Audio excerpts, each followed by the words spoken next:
Maayong adlaw kaninyong tanan, hinaot punta nga ang Ginoo magauban kaninyo karon. Nagapasalamat ako sa tanan nga mitabang aron nga kita makatuon sa pulong sa Ginoo. Daghang salamat usab sa warden sa giholngan sa Vallehermoso nga iya kitang gitugutan nga maka Bible study. So daghang salamat, praise the Lord. Sa mga tawo usab nga mitabang aron nga kita makatuon karon, daghang salamat sa tanan. Sa dili pa kita magsugod atong ihangyo nga ang Ginoo magauban kanato karon. Kay ang purpose, ang tuyo nato karon dili dili sa magpadako og simbahan o relihiyon, kundi ato lang tun-an ang pulong sa Ginoo. Kay ako ug ikaw gakinahanglan nga atong mahibaw-an ang pulong sa Ginoo. So atong hangyon nga ang Dios mag-auban kanato karon. Magampo kita. In the name of the Father, and of the Son, and of the Holy Spirit.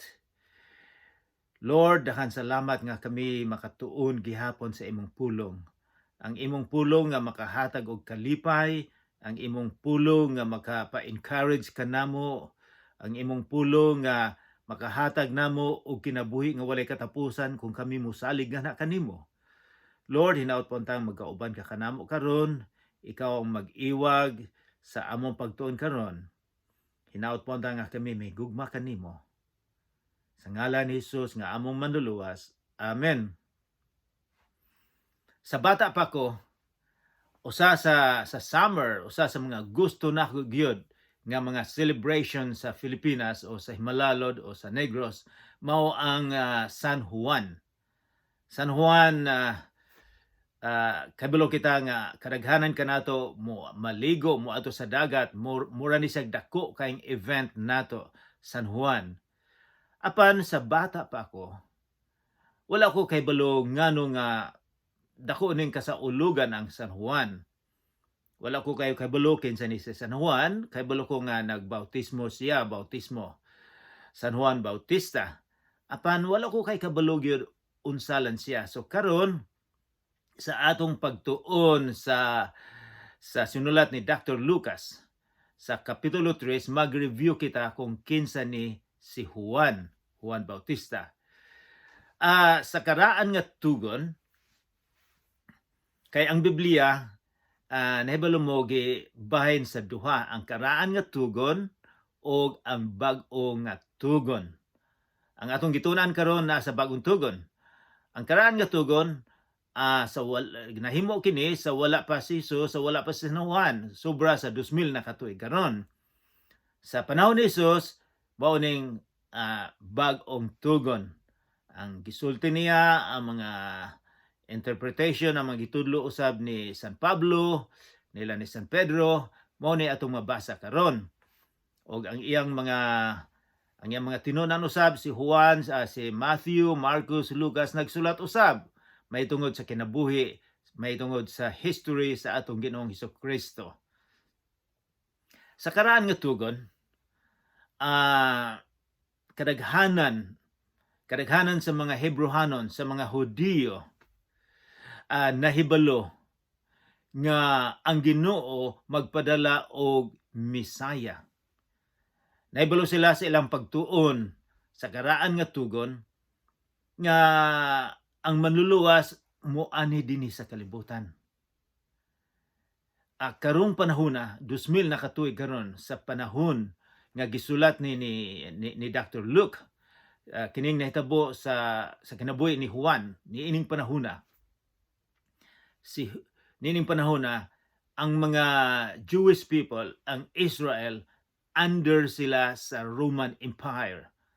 Ang empire sa Rome, dako kayo sila ang pinaka-powerful country ni adtong panahon na. Ilaha ang Great Britain, ilaha ang Europe, ilaha ang Africa, ilaha ang Middle East, ilaha ang tanan. So ang Israel usab, under nila, nakuha nila. So lisod kayong kinabuhi sa mga Israelites, sa mga Hudiyo, lisod kayo. Kaya ang mga buhis, taxes, muadto lang sa Roma. So lisod ang kinabuhi nila. So nianang panahon ni Jesus, nagdamgo gid sila, nagamgon sila. Wish, they were hoping nga ang Misaya moabot na ang gisaad. Pero ang ilang paglantaw nga ang Misaya, ang manuluwas, usa ka general nga pildihon ang mga Romano. Wala sila makabilog kinsa lang yun. Kay niadtong panahon na usab daghang mga fake palitag karon sa atoa sa mga YouTube, daghang sa mga fake nga magbutang o magpost o bisag unsa lang. So unang panahon usab dinhay mga balita nga kini siya Misaya ni kini siya ang moabot. So galisod sila. So nahibalo sila nga adunay Misaya. Miduo usab sila og nahibalo sila nga sa wala pa ang Misaya adunay magpreparar sa dalan sa dalan siya ang magsulti mahitungod sa Misaya. So kini si Juan mao ni siya ang gi-prophesy nga siya ang magpatulid sa dalan. Dili dalan nga atong tumban, kundi dalan paingon sa kasing-kasing. Siya ang magpreparar, siya ang magsulti kung kinsalan ni ang Misaya. Mao ni trabaho ni Juan Bautista. Si Juan Bautista, murag weird ni siya, murag lain ni siya ang pagkatao. Dili ni siya sa paglantaw nila, murag dili ni siya normal. Kay kini si Juan, anak ni siya og pare. Dili pare nato karon, pero sa unang panahon, ang mga pare sa unang panahon mao tong mga descendants sa igsoon ni Moises, si Aaron. So ang tanan nga descendants ni Aaron, mga pare, mga anak nila, mga apo, mga pare, silang magtrabaho dito sa temple, sa church. O mayon tang kinabuhi, mayong kinabuhi nila. Kay aduna sila share kung unsay income dinha sa temple. Apan si Juan nga magpari unta nga mo trabaho dito sa templo, wala, lain ang iyang gihimo, lain ang gisugo sa Ginoo sa iyang kinabuhi. Dito siya sa disyerto. Dito siya sa disyerto, dito siya namuyo. So lain siya kay iyang pagkaon lukos, grasshopper, dugos, o ang iyang sinina dili normal kundi panit sa kamelyo. So taas siguro ni siya buhok, dili siya moinom, dili manigarilyo, kay gipreparar siya sa Ginoo. So dito siya sa disyerto gapuyo. Siya magsangyaw siya may tungod sa Misaya. Apan matingala kita. Nganong dito man siya magsangyaw sa disyerto, walay tao, init kaayo. Nganong to man siya dito? Kadaghanan sa mga tao nga mutuon unsaon pag-advertise, moadto gyud sa akong syudad, moadto sa daghang mga tao aron mahibaw-an kung unsang ing baligya. Si Juan lain dito siya sa disyerto. Apan daghang mga taong moadto niya. Daghang gustong maminaw ni Juan. Ang taga Jerusalem, daghang mga tao nga natingala na lang uban nganong kinsa man ni si Juan. O ang iyang mensahe lain kaayo pod. Kay kadaghanan sa mga tao nga maayong musulti, ang ilang introduction makalingaw. Ang ilang introduction aron nga makuha nimo ang attention. So usa ka magsulti, adunay imong mga katawanan or mga istorya aron makuha nimo ang attention. Apan si Juan lain nga preacher nga magsermon. Iya murag nang atake dayon siya. Imagine katong mga tawo nga naminaw niya. Wala siya moingon nga kamo mga gwapo mo karon. Mga butan mo. Kung dili moingon siya kamong mga sawa, mga bitin nga lala. Kinsay nag-ingon ninyo makaiskapo kamo sa distraction nga ibigay nga ihatag sa Ginoo. Mao to introduction niya. Isa dili mo makaiskapo. Og nagsimong siya, mingon siya, kung dili mo maghinulsol sa inyong sala, matingala kita. Nga kining mga tawhana nga naminaw ni Juan, mga relihiyoso ni sila. Kada sa usa ka adlaw kaduha sila mag-ampo, moadto sila sa templo. Relihiyoso kaayo ni sila. Apan si Juan miingon nga kamo mga poisonous snake. Di mo makilingkawas kung dili mo mag sacrifice, kung dili mo ang iyong sala dili makuha, dili mo makaadto sa langit, maimperno mo. Mao na introduction. Kinahanglan maghinulsol sa inyong sala. O miingon siya pa nga ang paghinulsol kinahanglan adunay makita nga buhat. Dili nang naghinulsol ka, kung dili buti pasabot kung mao ni imong direction sa imong kinabuhi nga dili maayo, maghinulsol usbon. Adunay gyud makita sa imong kinabuhi nga naghinulsol ka. Dili lang sa sulti, kung dili sa imong kinabuhi usab. So ang mga tao miingon, unsa may among himuon? Miingon siya, kung kamo mga pulis, mga army, ayuhon ninyo inyong trabaho. Kung kamo tax collector, sa unang panahon, ang mga tax collector usab, ang anomaly, ang corruption, daghan kayo. Instead nga mao ni ikolekta nila sa buhis, ilang padakan. So daghang mga taong dili gusto nila, miingon siya, ayaw ninyo pasubraa. So kining pulong nga corruption, dili lang ni sa Pilipinas. Bisag sa bata pa ko, nahibalon ako unsay corruption. Bisag sa panahon sab ni Hesus, adunay corruption. So miingon si Juan, kung kamo maghinulsol, kinahanglan undangon ninyo kanang inyong gibuhat. Usbon, unsa man siguro mahitabo sa Pilipinas kung ang mga leadership nato o ang mga trabahante maghinulsol, walay corruption, unsa man siguro mahitabo. So mao ni usa natong pag-ampo sa atong country, sa Pilipinas. Bag-o ang administration sa Pilipinas. So mag-ampo kita sa leadership nga kung adunay corruption nga sila maghinulsol. Apan ibalik nato ang istorya mahitungod ni Juan. So mao na iyang mensahe. Daghang kaayong mga taong maminaw niya. Og natingala na ang mga tao nga kinsa man ni siya. Mao ba ni Misaya, mao ba ni manluluwas nga atong gipaabot? So abi nilag mao na ni si Juan. Apan mao ni gisulti ni Juan. Madto kita sa magsugod na kita sa versikulo 15 sa 15 sa kapitulo 3 sa sinulat ni Dr. Lucas sa libro nga Lucas. So ang Bible, ang bagong tugon, magsugod sa Matthew, Marcos, Lucas, and John. So nata sa Lucas kapitulo 3 karon. So review lang to.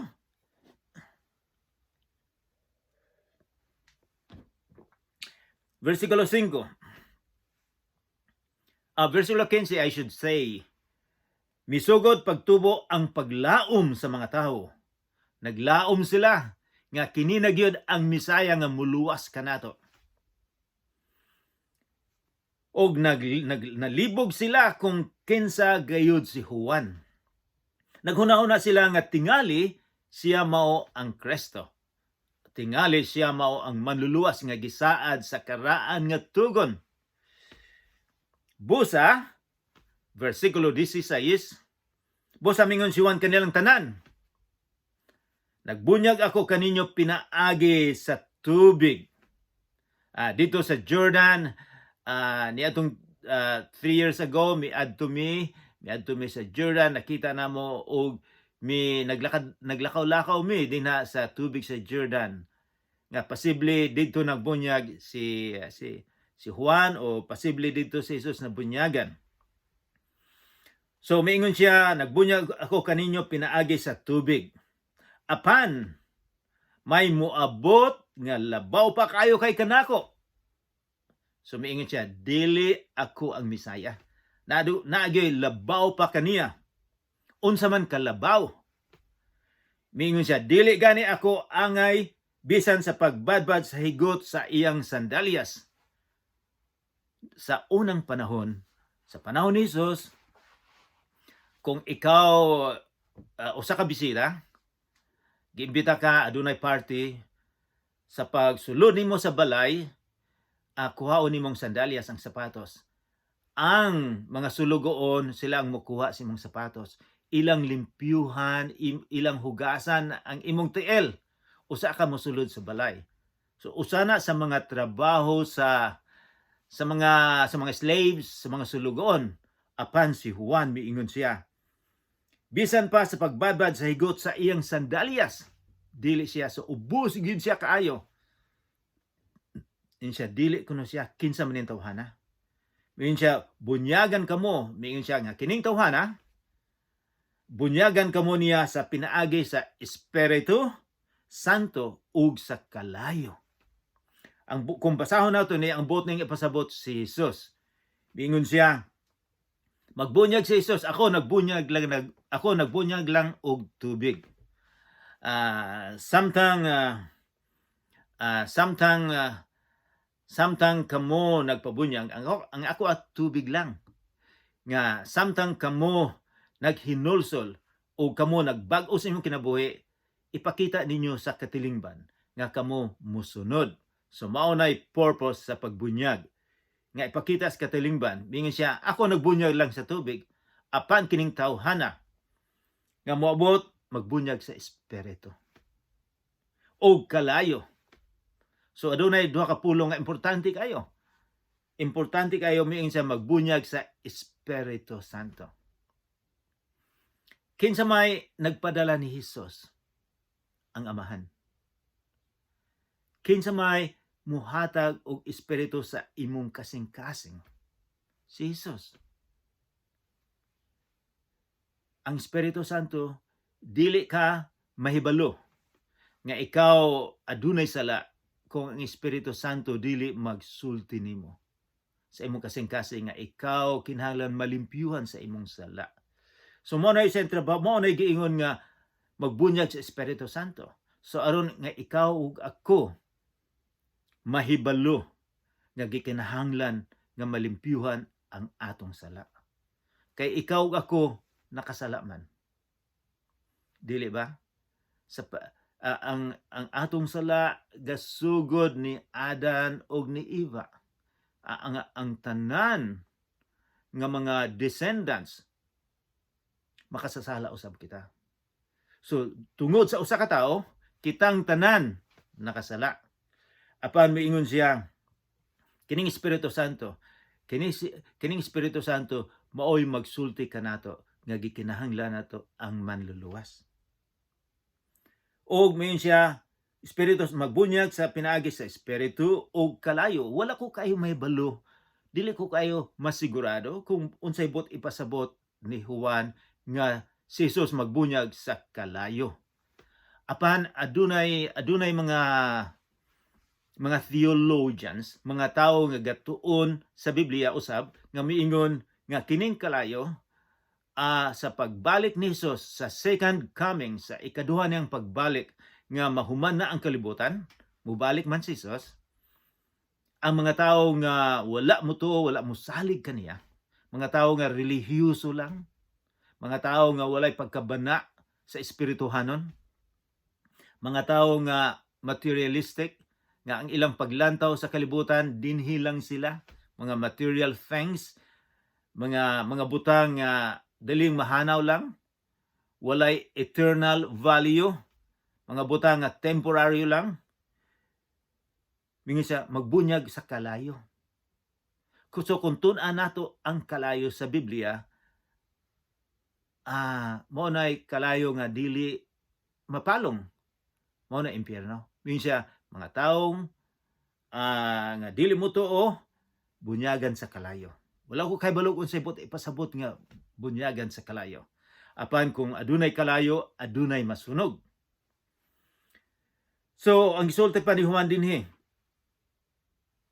versikulo 17. Nagkupot siyag pala, miingon si Juan, kining tawhana si Jesus, nagkupot siyag pala aron lainon ang dagami gikan sa mga lugas ug unya tigumon ang trigo dito sa iyang kamalig apan ang dagami iyang sunugon sa kalayo nga dili mapalong.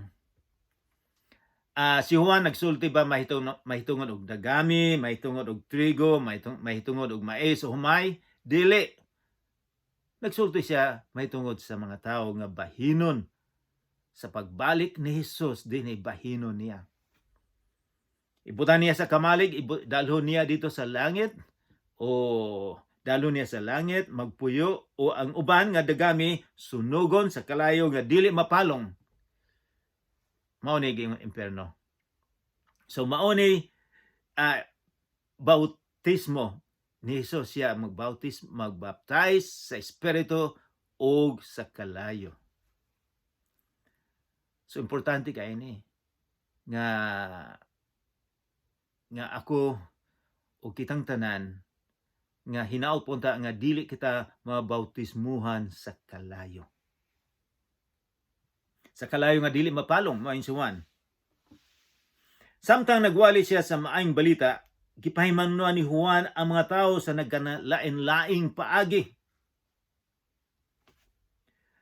Sa versikulo 20, unya si Herodes mihimo pagayod og labi pang mangil-ad nga buhat, mao ang pagbilanggo kang Juan, og si Juan gipatay. Versikulo 21, tapos mabunyagi si Juan ang tanang mga tao, tapos mabunyagi ni Juan ang tanang mga tao nga naminaw niya. Ang giingon, dili na ang tanang mga tao nga naminaw, ang tanang mga tao nga naghinulsol sa iyang sala, gibunyagan usab niya si Hesus at that time. Samtang nagampo si Hesus na abli ang langit. So matingalak kita. Nga numan nagpabunyag pa man si Hesus ni Juan. Nga dili man siya makasasala. Siya ang kumplito nga tao, kumplito nga Ginoo, kumplito nga tao nga walay sala. Nga numan nga nagpabunyag siya. So mangutana kita. Ang nagpabunyag si Hesus tungod kay he wants to be identified with people nga makasasala. Dili ba usa sa mga reason nga mianhi nga gisugo si Hesus aron nga makuha niya ang sala sa mga tao. Mga sala sa mga tao, imuha ug ako ang sala. So, mao nagpabunyag siya ug maghatag po siya example kanatong tanan nga gikinahanglan kita magpabunyag dili tungod kay makakuha sa sala, kundi tungod ipakita nato sa mga tao nga kita naghinulsol o kita magbag-o sa kinabuhi. Apan gibunyagan usab niya si Hesus, kini ang pabunyag ni Hesus. Samtang nagampo si Hesus, so nagampo ang atong Ginoong Jesucristo, nakipag-istorya sa iyang amahan at that time. So, unsay naitabo? Naabli ang langit. Wala ko kahibalog unsay klaseng pag-abli ni sa langit. Apan si Dr. Luke miingon nga naabli ang langit. Ug unsa may natabo sa pag-abli sa dihang gibautismuhan si Hesus? Mikunsad kaniya versikulo 22, kaniya ang Espiritu Santo sa dagway sa usa ka salampati sa dagway. Ug unya nabati ang usa ka tingog gikan sa langit nga nag-ingon, ikaw mao ang pinangga kong anak, nalipay ako kanimo. So mao ni nga ang mga Christian amituo nga ang Ginoo usa lang apan tulo ka persona. Dinay amahang Ginoo, Ginoong Amahan, Ginoong Anak o Ginoong Espiritu Santo. Usa lang ang Ginoo apan tulo ka personalidad. Dinhi atong makita nga si Hesus dinhi sa kalibutan gibunyagan. Og ato usab nga makita at that time nga ang Ginoo ang Amahan misulti O ang Espiritu Santo dinha dili tulo ang atong Ginoo kundi usa lang. Usa lang atong Ginoo apan tulo ka persona. Pananglitan ang tubig. Ang tubig kung pabugnawon og husto mahimong ice ang tubig. Kung initon og husto mahimong steam. Apan tubig lang gihapon na siya. O dili ni ang pinakakumpleto nga example kay dili nato makakuha tag kumpletong example sa Ginoo. Apan makita nato nga si Jesus usab siya ang nag-create sa kalibutan. Ang Amahan ang gahimo sa kalibutan. Apan si Jesucristo usab ang naghimo sa kalibutan. Ang Amahan maoy manluluwas. Si Jesus usab manluluwas. Ang Amahan walay sinugdanan, walay katapusan. Si Jesus usab walay sinugdanan, walay katapusan. So, usa na sa mga daghang mga butang ang Ginoo makahibalo sa imong huna-una. Si Jesus usab makahibalo sa imong huna-una. So, usa ni sa mga reason nga aduna kitay Trinity. Walay pulo nga Trinity, Trinity, wala. Apan mahibaw nato nga naa nga ang Ginoo tulo ang persona. And then unsa may sulti sa Amahan, nalipay kaayo ako kanimo. Nganong nalipay man ang Amahan? Nalipay, pinalangga, gipadala niya dinhi sa kalibutan. Nga maayo mo ang kinabuhi dito sa langit. Pag-anhi sa kalibutan, hain man siya na tao, dili sa usa ka dakong hospital, kung dili sa gamay nga balay, sa mga bato-bato dinhan dapita, sa pasungan. Ang iyang adopted parents, ang ginikana niya dinhi sa sa yutan-on, pobre kaayo. Og wala siya sakyanan. Maglakaw lang siya. So mianhi gyud siya dinhi ang Ginoo nahimong tao. Aron mabati niya ang atong gibati. Nganong pinalangga siya og ngayong nalipay kaayo ang Amahan? Tungod kay si Jesucristo ang iyang suga sa Amahan nga ikaw magpakamatay dinhi aron nga kita maluwas. Kay kung wala nagpakamatay ang atong Ginoong Jesucristo, wala kitay kaluwasan. Walay makapalimpyo sa atong sala. Ikaw ug ako dili makapalimpyo, dili makahimo nga makapalansang sa cross kay makasala man ta. Makasalanon ang atong Ginoong Jesucristo lang. Nga mao'y gahatag sa iyang kinabuhi. Nga ang atong sala samtang dito siya sa Kalbaryo. Ang atong sala get-transfer dito sa Kalbaryo. Og ang iyang pagkamatarong iyang get-transfer dinhi kanato. Aron sa paglantaw sa Amahan, kita matarong. Mauna nga nalipay tungod kay si Jesucristo nagpakamatay kanato. Hinaot pa nga kita ato ning hatagag dako kaayong value unsay gihimo ni Jesus dito sa Kalbaryo. Kasi siya nagpakamatay tungod kay gigugma niya kita. Tungod sa iyang gugma, iyang gihatag iyang bugtong anak. Tungod sa gugma usab niya nga kita ang atong mga sala gikuha niya, nagpakamatay siya. Daghang salamat. Magampo kita. Amahan namong langit nun, daghang salamat sa lesson karon. Hinaot punta nga kami among ihatag among kasing-kasing nga kanimo. Tungod kay imong gihatag ang imong kinabuhi. Lord, panalangin na ang tanan karon nga naminaw. Sa ngalan ni Jesus, Amen.